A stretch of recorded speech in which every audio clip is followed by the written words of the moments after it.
heads to the Lone Star State for a stretch through the Texas League. Stops in El Paso, Midland, San Antonio, Arlington, Houston. What do you think of Texas so far, Sue? Looks like New Mexico. This is the inside of the El Paso Diablos offices. Very impressive complex for a minor league baseball team, particularly at the AA level. This just does not look like a minor league operation here. This is one of the typical skyboxes at Cohen Stadium in El Paso. Typical for here, perhaps, but certainly not typical for many of the teams that we've seen on sports tours so far. As was obvious from the echoes out in the hallway, it was a brand new stadium. It still smelled new, kind of like a new car smell, except for ballparks. I was pretty impressed with Cohen Stadium. We would later see even more impressive minor league ballparks, but with the possible exception of Cashman Field in Las Vegas, this was the nicest we had seen to that point in April of 1991.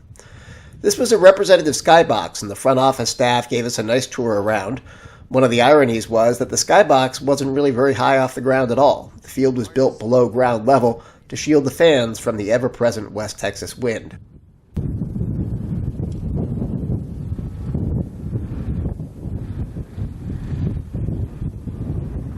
The view in from the outfield was also pretty, and while I'm sure it was windy and cold sometimes in the early season there, we had a beautiful day and evening for baseball at the end of April.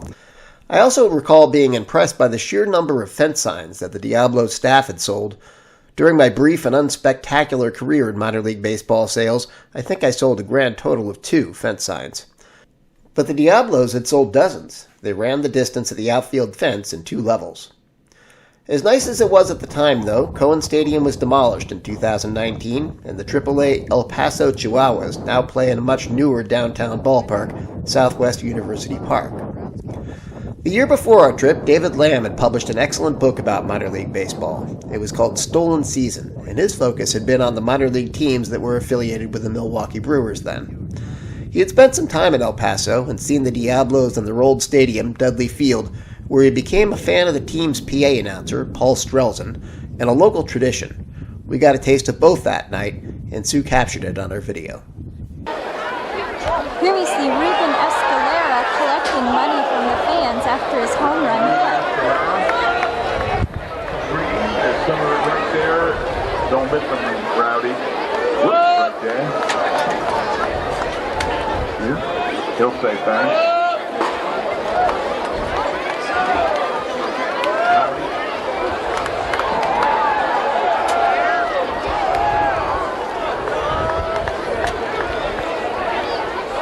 John. Rowdy Ruben Escalera. Picking up some green from the appreciative fans. He'll say thanks. Fine young ball player.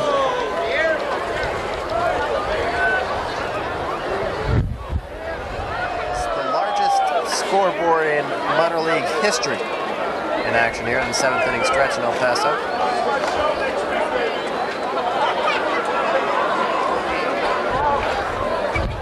Cohen Stadium,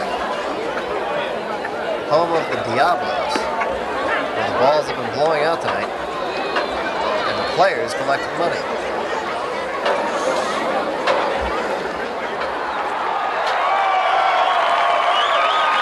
This is called Moonlight over El Paso.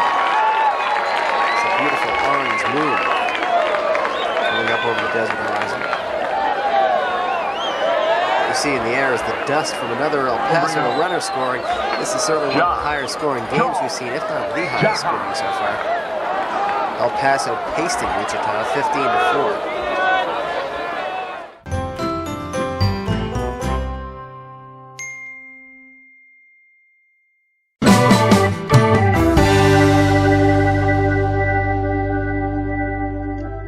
Drive across western Texas brings Sports Tour 91 to Midland from El Paso yesterday. And here is the Midland Angels Stadium. Here is the Voyager, nearing 10,000 miles on the trip now. And across the street from the Midland Angels Stadium is a golf course. complete with an oil well in the background. How's that for Texas? Through the pregame ritual. Looking through our stuff, deciding what we need to bring into the game. What are we bringing tonight, Sis? Dishes and pots? No, we have some napkins. Apples. Apples are good. Apples are good. And I'm about to get pistachios. $2.99 a pound in California. Here's what the inside of the sports tour mobile looks like after a 300-mile drive from El Paso. Pretty clean. Well, not too bad. This will be our home tonight, by the way. No campsites for tonight, so there it is. Our spacious quarters.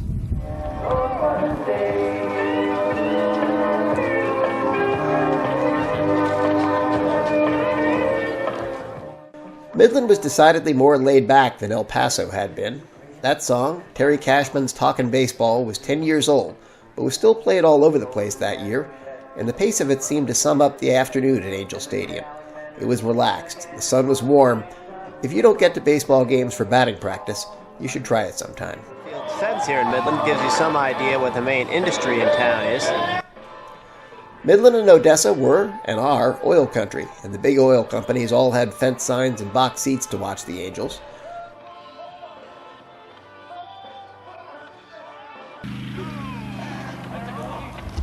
Arcs have computerized dot races in between innings. Here at Midland Angels Stadium, we have horse races. However, there's something very unique about these horse races. They're done manually.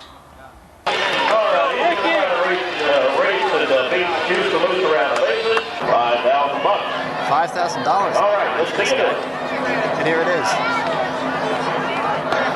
Ooh, doesn't look too good. Well, a little off. There it goes. Ooh, don't have to. Over the Midland Angels, they say the Texas League is a hitter's league. Going out on the scoreboard. El Paso was a 16-4 winner last night. Tonight, San Antonio jumped after a 7-1 lead. Now Midland scored 4 runs, and it's 7-5 as we go to the 8th.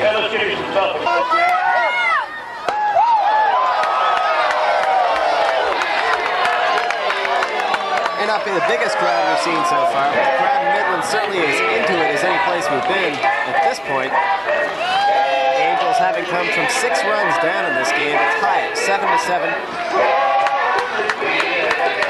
And the classic situation, 2 outs in the bottom of the 9th, men on second and third.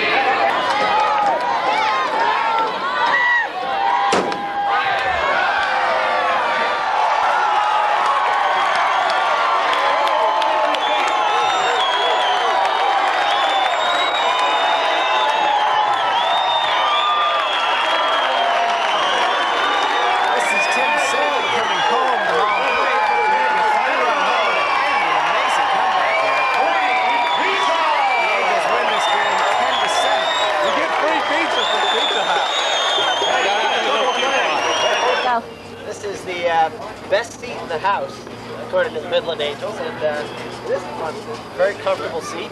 And I'm sorry I didn't get to sit here during this game. What an amazing finish! 10-7, the Angels won after being behind 7-1, and certainly one of the best games we've seen so far.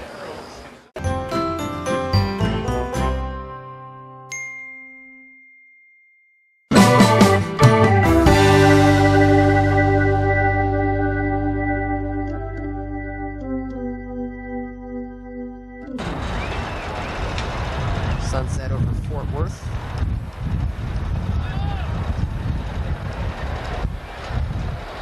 And inside, one of the nicest Major League ballparks we've seen so far. Arlington Stadium in Texas.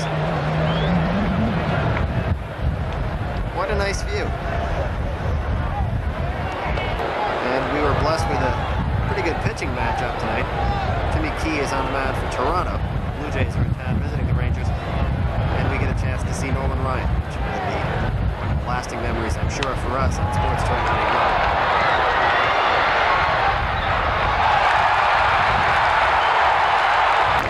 In Arlington Stadium, you get sort of an open-air feel that you don't get at Candlestick or at the Big A in Anaheim. and you get to look out the sides of the stadium. And especially for folks that are visiting the area, I mean, we'd like to know what the rest of the city looks like. And a lot of times this is about as close as we get to seeing some of it. It's nice to be able to look out and see what we're looking at.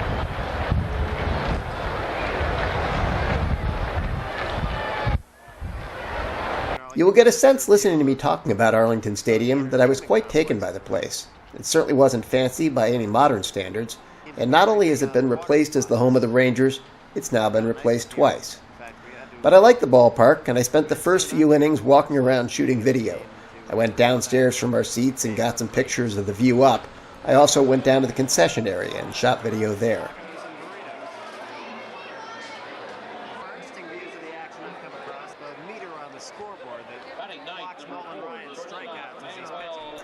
But the game was moving along quickly, and thus, by the fifth inning, when it was already clear that Nolan Ryan had his best stuff going, I began to work my way back upstairs to watch history being made. And the folks from the local grocery store make have to wish Nolan Ryan some good luck today. Nolan Ryan pitch on Sports Store 91. See him pitch a pretty spectacular game. At the top of the ninth, Ryan has given up no hits and has struck out 15 Toronto Blue Jays.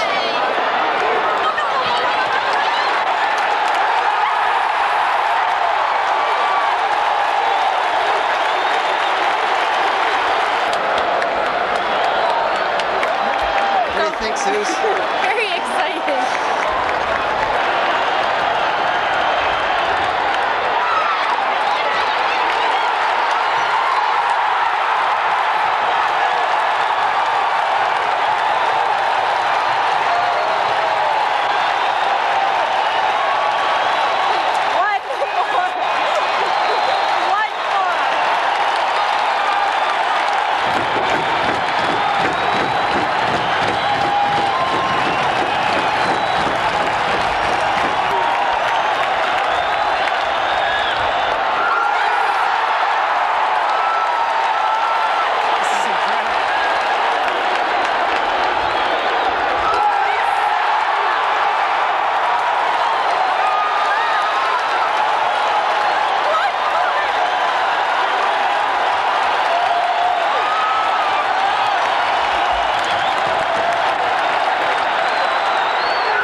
This is like, wow.